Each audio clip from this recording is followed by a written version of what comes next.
Assalamualaikum warahmatullahi wabarakatuh. Sampurasun. Yang saya hormati Ketua DPRD Provinsi Jawa Barat yang mulia Bapak Buki Wibawa,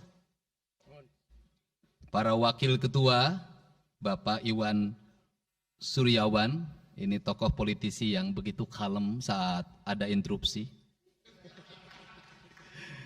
Bapak MK Iswara, ini politisi yang tampan selamanya tapi tidak pernah nakal. Dan tokoh spektakuler kita yang sangat populer di antara politisi DPRD Provinsi Jawa Barat, Bapak Ono Surono. Saya sudah tahu Pak Ono kontrak-kontrak medianya sudah banyak nanti ke depan. Kemudian juga Bapak ini sebentar lagi akan berangkat haji, Bapak Kiai Haji Acep Jamaluddin. Terima kasih.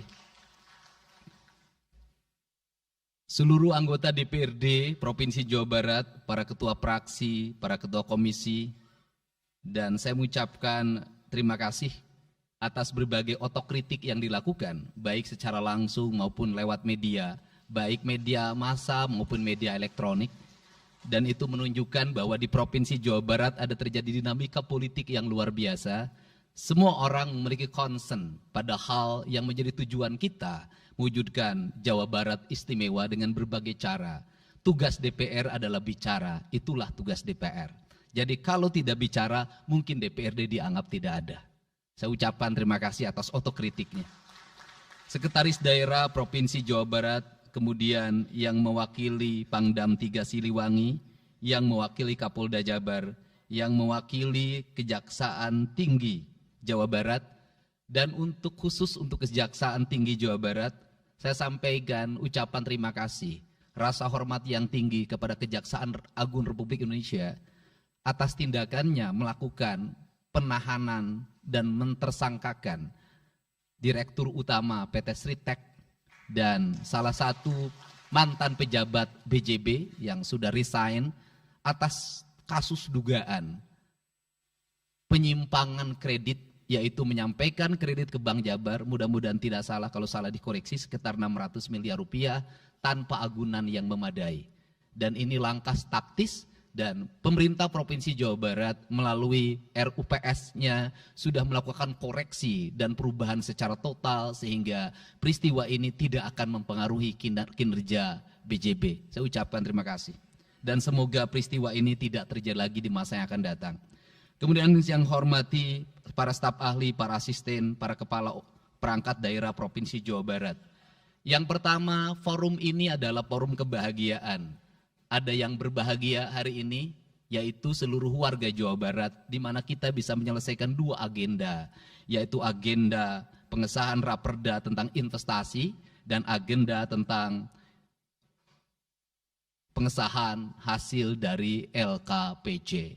Seluruh rakyat Jawa Barat bergembira karena rencana kita dalam melaksanakan pembangunan akan berjalan dengan cepat. Tetapi barangkali para media sangat kecewa. Karena hari ini tidak kejutan-kejutan lagi sehingga viewernya mungkin agak menurun hari ini. Tetapi kita harus berkorban demi kepentingan rakyat Jawa Barat. Kita kesampingkan viewer, kita kesampingkan komen, kita utamakan kepentingan rakyat Jawa Barat.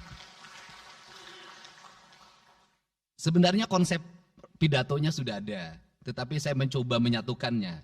Yang pertama adalah bahwa kita bicara tadi tentang berbagai rekomendasi. Dan rekomendasi itu juga termasuk di dalamnya disahkannya Raperda tentang investasi yang sebentar lagi menjadi perda. Apa sih yang menjadi rekomendasi? Rekomendasi pertama adalah angka kemiskinan yang masih tinggi di Jawa Barat. Tetapi saya usul pada Pak Ketua, ke depan kalau LKPJ sebaiknya para bupati wali kota diundang di seluruh Jawa Barat. Karena Jawa Barat itu pertanggungjawabannya bukan di OPD Jawa Barat. Tetapi seluruh kinerja pembangunan itu ada di Pemkab dan Pemkot serta ada di pemerintah desa. Jawa Barat tidak memiliki rakyat yang terkelola secara langsung karena seluruh pengelolaannya ada di pemerintah kabupaten kota dan pemerintahan desa. Dan saya mohon nanti dipaparkan kemiskinan yang paling tinggi dalam perspektif BPS, dalam perspektif LKPJ dan analisisnya itu di kabupaten mana, bila perlu sampai di desa mana. Kemudian angka investasi tertinggi di kabupaten mana, angka investasi terendah di kabupaten mana, infrastruktur yang berproblem di kabupaten di mana, sehingga semuanya terpetakan dengan baik, sehingga nanti kita bisa mengorkestrasi antara pembangunan Provinsi Jawa Barat, pembangunan kabupaten kota, dan pembangunan desa secara bersama-sama dan berkeadilan. Kemudian yang kedua, bahwa investasi ini menjadi aspek yang utama dalam kinerja pembangunan Provinsi Jawa Barat hari ini. Kenapa? Karena satu, angka kemiskinan kita masih tinggi. Kemudian angka kemiskinan yang tinggi di Indonesia sebenarnya juga dipengaruhi oleh jumlah penduduk yang tinggi. Sehingga persentase kecil menurut Jawa Barat, tetapi menurut nasional menjadi besar. Keberhasilan Indonesia sangat tergantung terhadap kinerja pemerintah Provinsi Jawa Barat, pemerintah kabupaten kota, dan pemerintahan desa. Yang kedua adalah pendidikan. Yang ketiga adalah infrastruktur. Yang keempat, kesehatan. Yang kelima, pengendalian penduduk. Yang keenam adalah pengendalian lingkungan. Kemudian yang ketujuh adalah belanja pemerintah yang masih besar. Belanja tidak langsungnya, yaitu belanja untuk kepentingan pegawai. Yang kedelapan adalah pengelolaan aset. Seluruh rangkaian yang menjadi rekomendasi ini adalah tugas kami untuk meneruskan rekomendasinya. Tetapi yakinlah bahwa apa yang kami lakukan selama ini, langkah-langkah yang seringkali kontroversi, langkah-langkah yang seringkali dianggap one man show, langkah-langkah yang seringkali dianggap terlalu sendiri dan terlalu konten, sesungguhnya adalah langkah-langkah menyelesaikan ini semua. Saya memberikan contoh, kalau saya melakukan operasi terhadap penutupan galian C, penutupan areal-areal pelanggaran terhadap lingkungan, kalau saya mengkoordinasikan terlebih dahulu dengan jajaran saya, bisa jadi operasi saya gagal. Kenapa? Karena begitu rapat, besoknya penambangnya sudah tahu apa yang akan kami lakukan.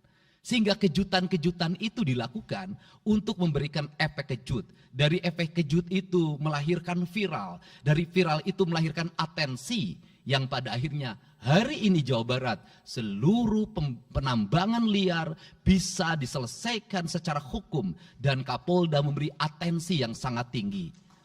Hari ini Jaksa Agung memberikan perintah kepada Kejaksaan Tinggi untuk melakukan proses pidana bagi siapapun yang melakukan pelanggaran lingkungan dan memberikan kerugian bagi kepentingan masyarakat. Yang kedua, saya sampaikan juga mengenai bagaimana melakukan penanganan terhadap berbagai problem lingkungan yang terjadi. Nilai tukar petani yang menurun, kemudian musibah bencana alam yang tidak berhenti. Perlu kami sampaikan bahwa Gubernur Jawa Barat sudah mengeluarkan peraturan gubernur yang melarang alih fungsi lahan, yaitu larangan alih fungsi hutan, larangan alih fungsi areal perkebunan, larangan alih fungsi sumber-sumber pengairan, larangan air fungsi daerah airan sungai, dan larangan alih fungsi pesawahan. Yang itu harus segera ditindaklanjuti oleh kabupaten kota dengan melakukan evaluasi tata ruang secara menyeluruh. Karena inilah jalan yang terbaik apabila kita ingin melakukan perubahan lingkungan di Jawa Barat. Kemudian, masih bicara kemiskinan hubungannya dengan pendidikan. Saya sampaikan bahwa problem kita saat ini, saat pemerintah menggratiskan sekolah sampai SMA, swasta masih bayar. Maka gratis itu tidak punya makna. Saya tadi di jalan itu bertemu dengan orangnya menangis di depan saya karena seragamnya tidak bisa terbayar. Saya katakan harga seragam berapa? 1,5 juta. Saya balik, jajan anak ibu berapa? Sehari 20.000. Apa sih yang terjadi? Yang harus diperbaiki bukan hanya pemerintah, tapi juga masyarakat harus diperbaiki. Apa yang harus diperbaiki? Ke sekolahnya harus selalu gratis, tapi biaya konsumsi anaknya selalu diikuti. Apa artinya gratis kalau bekal ke sekolah 50.000 per hari? Negara mengeluarkan biaya, tapi orang tua mengeluarkan biaya. Maka kami sudah mengeluarkan surat edaran. Yang surat edaran itu sesungguhnya sebagai upaya sistematik dan menyeluruh sampai tingkat pendidikan dasar, walaupun itu bukan kewenangan gubernur. Tetapi dari sisi surat edaran gubernur bisa dijadikan landasan bagi para bupati dan wali kota membuat surat edaran yang sama. Apa sesungguhnya yang menjadi alam pikiran saya? Alam pikiran saya, kemiskinan terjadi bukan hanya pada persoalan menurunnya pendapatan, tetapi kemiskinan terjadi yang paling besar adalah karena meningkatnya biaya hidup. Biaya hidup yang tinggi misalnya di sekolah, biaya studi tour, biaya perpisahan, biaya outing kelas, dan berbagai biaya wisudaan, itu adalah biaya yang tinggi dalam pendidikan. Untuk itu apa yang dilakukan oleh orang tua ketika membelanjakan untuk kepentingan itu? Mereka pinjam bank emok, mereka pinjam bank keliling, mereka pinjam bank pinjol, mereka pinjam NBK, dan mereka pinjam bank Pancasila. Menghentikan ini sesungguhnya, saya lagi menghentikan mereka tradisi meminjam uang dalam keadaan terdesak pada para rentenir. Dan ini strategi untuk menurunkan kemiskinan. Kemudian yang berikutnya adalah perhatian ketika rakyat sakit. Maka pemerintah harus cepat hadir menangani. Kenapa? Karena orang bisa jatuh miskin ke dalam jurang yang lebih dalam. Manakala dia sakit tidak ada yang mengobati, BPJS-nya tidak mampu mengcover, biaya untuk ngontrak selama dirawat di Hasan Sadikin tidak punya, biaya untuk makan untuk keseharian tidak ada, sedangkan tulang punggungnya berhenti karena sakit. Ini juga menyebabkan kemiskinan. Kemudian yang berikutnya, kemiskinan terjadi karena rusaknya sumber daya alam, air yang hilang, sumber penghidupan yang hilang, sumber energi yang hilang, sumber protein yang hilang, sumber kalori yang hilang di lingkungan berupa kerusakan lingkungan, itu akan melahirkan kemiskinan. Maka alam yang tertata sesungguhnya adalah bagian dari upaya untuk menjaga kemiskinan. Kemudian yang berikutnya adalah belanja infrastruktur yang harus meningkat, dan itu di belanja sekarang kita sudah melihat. Itu adalah bagian dari menyelesaikan problem kemiskinan. Konektivitas infrastruktur sangat penting dalam menumbuhkan ekonomi, tetapi di balik itu kebudayaan rakyat tidak boleh diberubah. Kenapa? Infrastruktur baik bisa jadi tanahnya dijual karena mahal, pada akhirnya menjadi miskin kembali. Infrastruktur harus seiring dan sejalan dengan kerangka berpikir publik yang mengerti akan hak atas tanah. Kemudian yang berikutnya adalah pengendalian penduduk. Booming penduduk di Jawa Barat relatif besar. Untuk itu harus dibuat berbagai upaya untuk menyelesaikan problem kependudukan. Saya berkali-kali bercerita bagaimana di Majalengka saya bertemu dengan sebuah keluarga yang tinggal di kontrakan, yang ayah dan ibunya tidur ketika jam 11 siang dan anak-anaknya berjualan di alun-alun. Jumlah anaknya 11, dan ketika saya berkunjung ke tempat kontrakannya sudah hamil lagi yang ke-12. Ini problem. Dan itu saya kemudian di Cirebon, saya berkunjung pada sebuah rumah yang listriknya baru dinyalakan lewat program Provinsi Jawa Barat. Rumahnya itu ternyata anaknya sudah 4. Padahal dia baru saja menyelesaikan rumah dari pinjaman senilai 25 juta. Dan itu pun belum selesai dan rumahnya 1 kamar. Ketika keluar dari rumah itu saya bertemu dengan seorang bapak yang meminta kepada saya untuk ber-KB. Anaknya sudah 7. Dia tak mau lagi untuk anak yang ke-8. Saya katakan bahwa jumlah anak sangat identik dengan problem kemiskinan. Betul, kemiskinan tidak akan bisa diselesaikan dengan hanya mengatur kelahiran, tetapi setidaknya pengaturan kelahiran adalah bagian dari untuk menekan angka kemiskinan. Dan yang terakhir adalah dari seluruh rangkaian ini adalah belanja pemerintah harus menjadi stimulus bagi kepentingan masyarakat. Maka jumlah-jumlah proyek harus terus segera digulirkan, digelontorkan menjadi kegiatan publik sehingga banyak orang yang kuli, banyak orang yang nyapu, banyak toko-toko yang buka, semen terjual, besi terbeli, dan kemudian regulasi ekonomi berjalan. Warung-warung bisa menjadi tempat para kuli siang hari makan siang. Dan ini adalah bagian dari strategi stimulus ekonomi yang digulirkan oleh pemerintah itu memiliki sumbangsi terhadap 12% pertumbuhan. Dan yang terakhir adalah investasi. Investasi itu modalnya ada 3. Yang pertama adalah Konektivitas infrastruktur, ketersediaan jaringan air bersih.